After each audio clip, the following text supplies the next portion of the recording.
Les vibes du mois, c'est maintenant.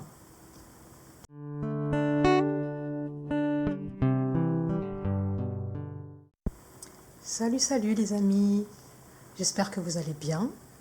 Et donc, on va passer aux vibes du mois. Et comme vous pouvez le constater, sur la table, il y a plusieurs outils que je vais utiliser, donc des charms et deux oracles et un tarot. Donc cet oracle-là, c'est moi qui l'ai créé, c'est l'oracle des runes. Vous allez voir plus tard. Et on va commencer avec le Dixit pour déjà voir ensemble quelle va être l'énergie du mois d'août. Quelle va être l'énergie du mois d'août?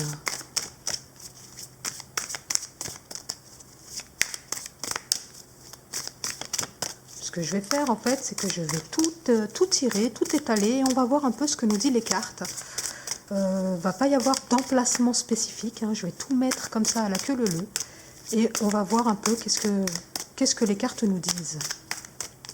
Donc déjà on va tirer l'énergie, on va la mettre là.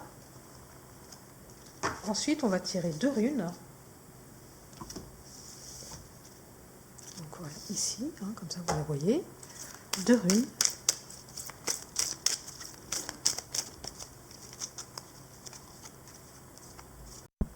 La première et la deuxième. Et je vais tirer, donc je réfléchis en même temps que je suis avec vous. Donc je vais tirer 8 cartes de tarot.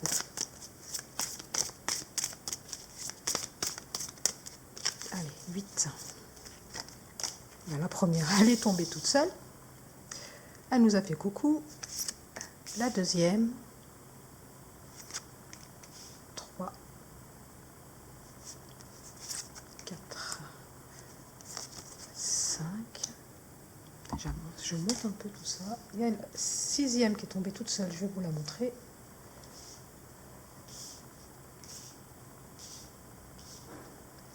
Donc la 6, la 7 et la 8.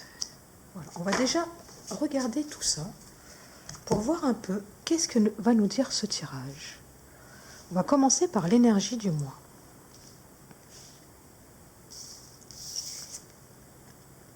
Alors, ici, on est avec une énergie où on a un homme au milieu, un point de mire, qui, par ces différentes ombres qui s'entrecroisent, comme une étoile à 6 branches. Il a un sac dans les mains, il a des lunettes, il est habillé un peu comme un Men in Black. Autour de lui, c'est des cercles en fait, concentriques. Donc on sent ici qu'il est au centre d'un intérêt, d'un certain intérêt. Ça va être un mois, comme je l'ai déjà dit pour les tirages astro, où l'énergie va nous demander à ce qu'on fasse en sorte d'être le centre d'intérêt de notre vie. C'est un peu comme ça que je le vois. Donc c'est vrai que tous les croisements en fait nous mènent à lui. Il est aussi question d'ombre ici. Donc peut-être qu'il y a aussi une notion de travail de l'ombre, de shadow work, qu'il y a des ombres qui vont ressortir, des aspects un peu négatifs de nos personnalités qu'on ne supporte pas, qu'on ne veut pas voir, qu'on enfouit profondément pour pas que d'autres les voient. Et souvent, ces ombres, on les reconnaît parce qu'on ne veut surtout pas que les autres en aient connaissance. Donc peut-être qu'il va être question ici de mise en lumière de nos ombres. On va voir un peu plus loin avec les runes. Donc ici, on a Éoise, donc la clairvoyance. Donc il y a encore cette notion ici de troisième œil, c'est-à-dire de voir, comment dire, donc, la clairvoyance, c'est-à-dire la notion oui, comme je disais, de troisième œil, c'est-à-dire de discerner et de se mettre en hauteur. Et c'est vrai qu'ici, il y a une notion d'auteur. Regardez, on est en haut, on le voit de haut.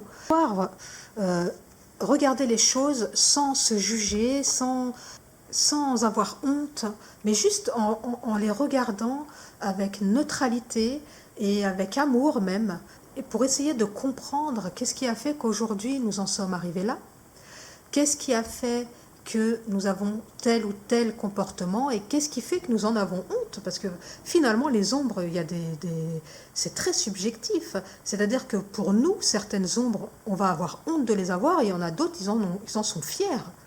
Donc c'est vraiment très subjectif tout ça. Hein. La question, c'est pourquoi est-ce qu'on en a honte? Et ensuite, on a Manaz, pour moi, qui nous reconnecte à l'humanité. Hein. Peut-être qu'ici, voilà, c'est ça qu'on nous dit, c'est-à-dire... Et vraiment, c'est vraiment ça que je vois, hein. C'est-à-dire, regardez, on a d'abord Ewaz, et ensuite on a Manaz, c'est-à-dire connecter ces deux aspects, hein, l'aspect ombre et lumière de nos personnalités, pour finalement se rendre compte que nous sommes juste des êtres humains, et que oui, nous avons des parts sombres et des parts lumineuses, et le tout, c'est d'accepter ces deux parts, et de ne pas juste apprécier nos parts sombres ou juste apprécier nos parts lumineuses. La question ici, c'est de nous accepter entièrement tel que l'on est. Donc déjà ici, il y a une cohérence, je trouve. Donc je vais retourner toutes les autres cartes et on va interpréter ça ensemble. Donc on a le diable, on a le magicien, le cavalier d'épée, le 4 de bâton, le valet de bâton, le 10 d'épée à l'envers, le 5, ouais, oui c'est bien ce que je disais, hein, le 5 de bâton et le 9 d'épée. Donc c'est vrai que ça va être une énergie qui va nous paraître conflictuelle. C'est-à-dire que ce mois d'août, d'après ce que je comprends, il va nous demander d'oser regarder, bon, c'est gros comment je le dis, mais le diable qui est à l'intérieur de nous, c'est-à-dire cette part d'ombre en fait. Mais la part d'ombre finalement, ce n'est pas forcément des actes ou des comportements ou des idées qu'on a. La part d'ombre, ça va être le fait de ne pas les accepter. C'est surtout ça. Hein. C'est-à-dire le fait d'en avoir honte. Et c'est vrai que le diable, souvent, il va nous pousser à aller jusque dans le retranchement. Il va nous tenter. Hein. Peut-être aussi qu'il a comment dire, que le diable, il est là pour nous dire, mais vous êtes des humains et oui, vous avez des côtés sombres et des côtés lumineux. Un peu comme dans Dr. Jekyll et Mr. Hyde. Le fait de désavouer des parties de nous-mêmes les rendent beaucoup plus fortes. C'est-à-dire que c'est contre-intuitif, chasse le naturel et revient au galop. C'est un peu ça que le diable nous dit. C'est-à-dire qu'on ne peut pas éternellement nier qui nous sommes. C'est pour ça ici qu'on a sorti Manaz. Nous sommes des êtres humains avec des caractéristiques particulières, c'est-à-dire qu'on a des envies, on a des désirs, on a des besoins, on a, voilà, tout simplement des choses. Et c'est vrai que parfois, on peut se retrouver dans des croyances qui peuvent être très destructives, j'ai envie de dire. C'est-à-dire des croyances qui vont être obsolètes pour nous, parce qu'en fait, ces croyances vont nous mettre dans la tête que certaines particularités que nous avons ou caractéristiques que nous avons qui sont tout à fait normales et humaines sont mal. Et du coup, on est dans une espèce de distorsion et de dichotomie et de conflit interne qui peut causer beaucoup, beaucoup de mal, à l'instar de Dr. Jekyll et Mr. Hyde. Hein. C'est pour ça ici qu'on se retrouve avec beaucoup d'énergie, je trouve. Regardez, donc on a ça.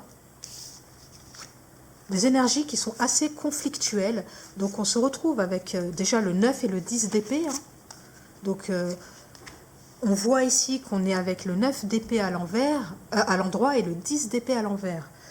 Donc le 10 d'épée à l'envers, moi j'ai envie de dire que c'est quand même assez positif, parce que le 10 d'épée, en règle générale, il va nous parler de trahison. Regardez, à l'endroit, ça va nous parler de trahison, mais souvent, c'est pas des trahisons. Ça peut être des trahisons d'autres. Mais moi, c'est vrai que j'ai une manière de lire le tarot qui est très introspectif et psychologique. Et du coup, j'essaye quand même un maximum de voir les cartes par rapport à soi, à soi-même, pour vraiment... Pour moi, il y a une notion de tout ce qui se passe à l'intérieur se projette à l'extérieur. Donc si on en arrive à être trahi par d'autres, c'est peut-être parce que finalement, on se trahit aussi soi-même. Pour moi, c'est évident que ce qui se passe à l'intérieur se projette à l'extérieur.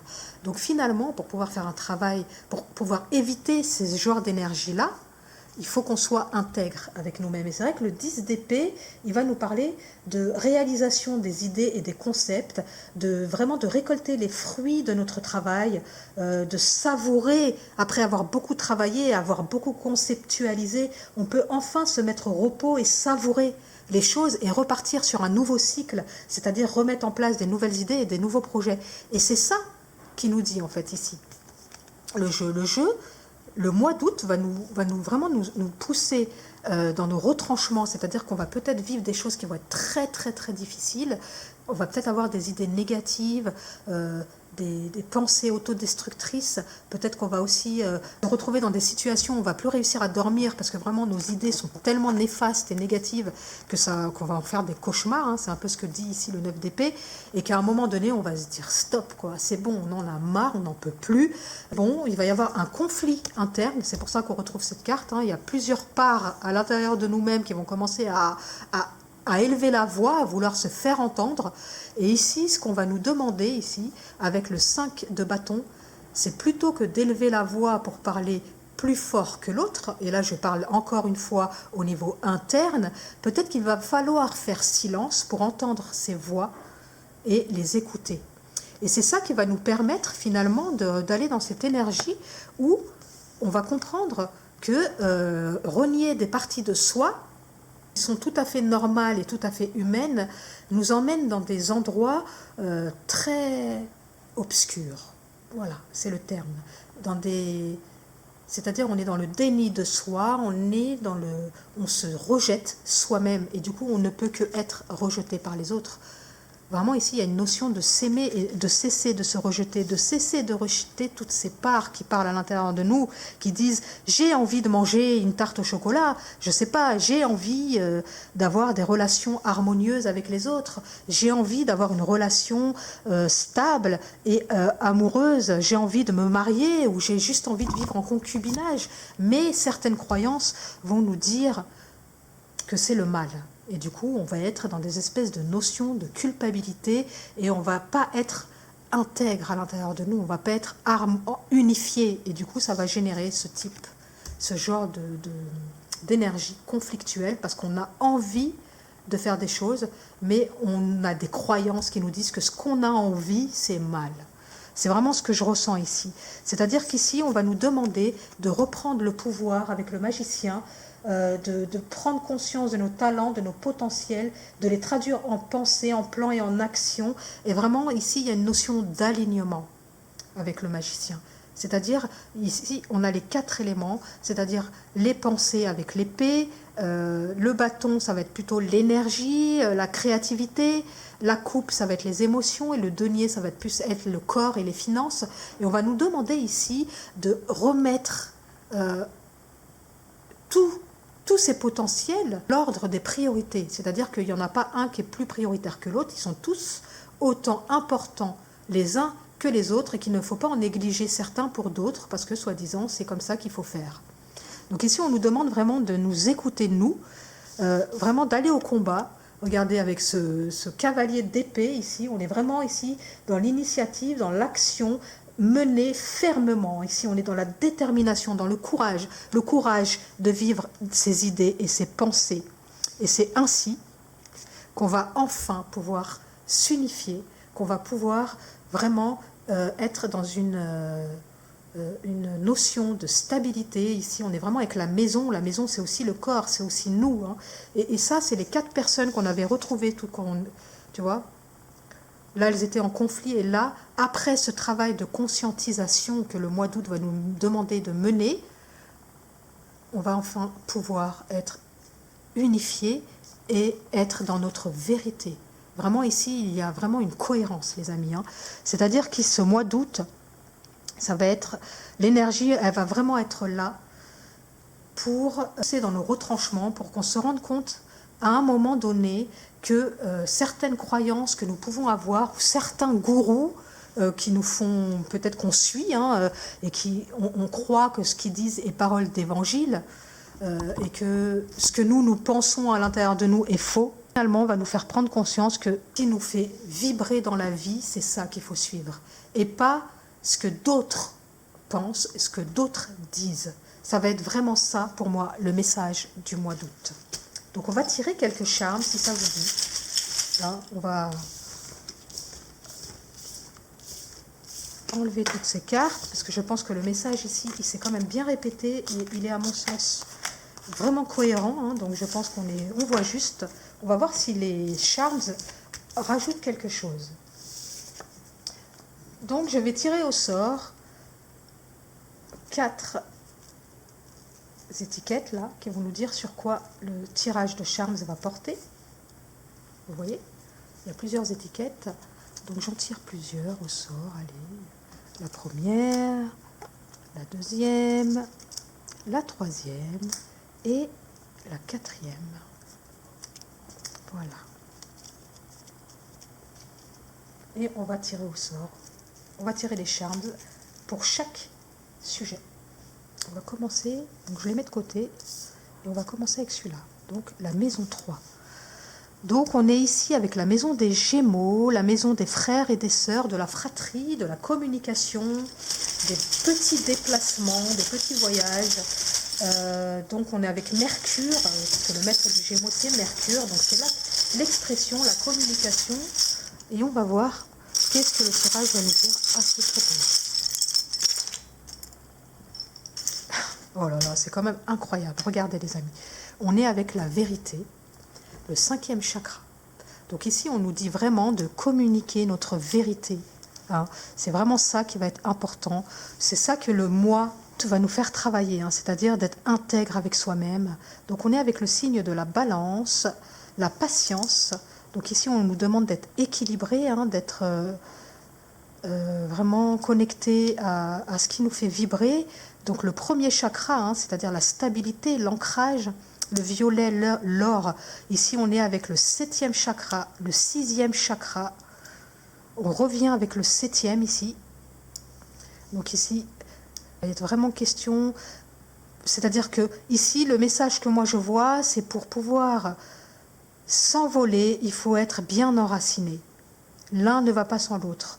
Le 6e chakra, c'est donc le 3e œil, le discernement. On l'avait sorti, rappelez-vous, Éoise avec les runes, donc il y a une confirmation. On a le cheval, donc avec Éoise, on avait sorti le cheval aussi. On a donc celui-là, c'est le Macao, je crois, hein. C'est pas le macaremoine, c'est l'emblème de la LPO, vous savez, la Ligue pour la protection des oiseaux. Donc il y a une notion de liberté ici avec les oiseaux. Donc ici on a le blé, on a les fruits, hein, une notion de récolte. Donc vraiment parcourir le chemin, aller, donc le cheval pour moi c'est aussi le déplacement, aller sur le chemin de sa liberté va nous permettre de récolter pas mal de choses. Ici on est avec le serpent ou l'ouroboros, c'est-à-dire il y a une notion d'évolution ici, hein, regardez, on est dans une évolution. On est avec les signes du poisson, on va recevoir un cadeau pendant le mois d'août, et l'amour de soi. Regardez le cœur.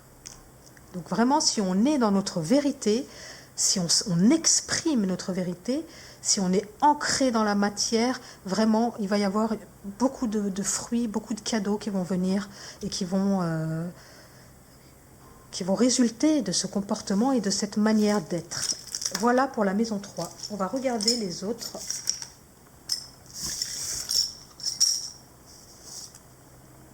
J'en sors un autre parce que ça me concerne directement. Donc on a la maison 11 ici. Donc la maison 11, c'est la maison des projets. On est avec le Verseau, on est avec l'originalité, on est encore dans cette notion de liberté, hein. Il n'y a pas plus libertaire que le Verseau. On est dans une notion encore de voyage, on est avec les réseaux sociaux, avec Internet, la notion d'amitié, de fraternité, de cosmogonie aussi, d'universel. Donc vraiment, voilà, tout ce qui me vient en tête. Donc le Verseau, les maîtres du Verseau, c'est Uranus et Saturne. Et donc on a encore le cadeau, encore le toucan. Là, cette fois, on a le sanglier.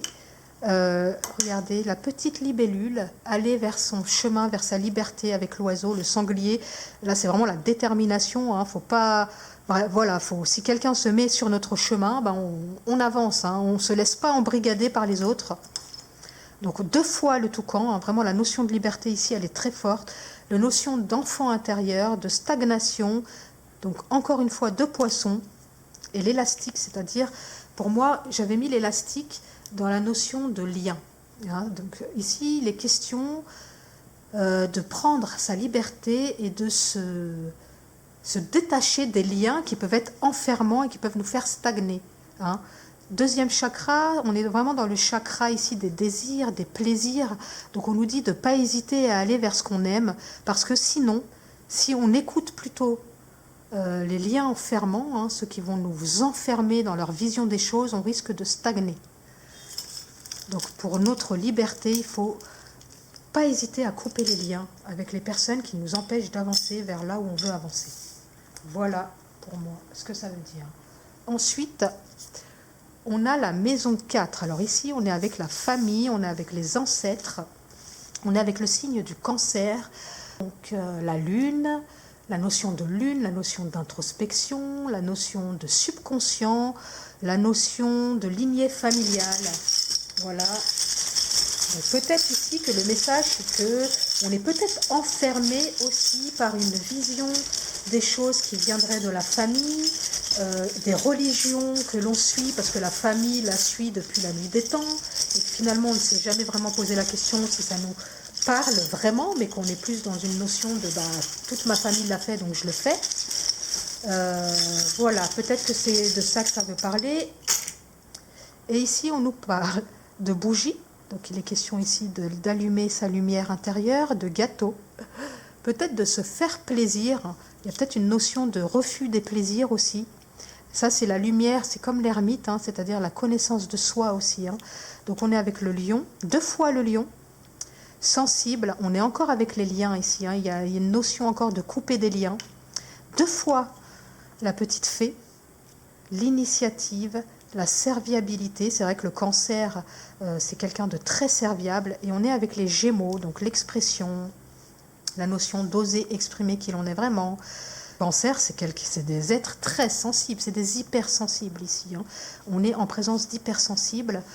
Et peut-être qu'on nous dit finalement ici qu'on a peur de se détacher de certains liens parce qu'on est dans des croyances que le service aux autres est plus important que l'amour de soi, des croyances vraiment, avec le lion, on est avec la notion d'enfant intérieur aussi, la notion de briller, hein, avec la notion, le lion c'est Mars, hein, c'est vraiment le guerrier, le fait d'oser aller vers là où on veut aller, hein, c'est aussi peut-être dans son aspect un petit peu négatif.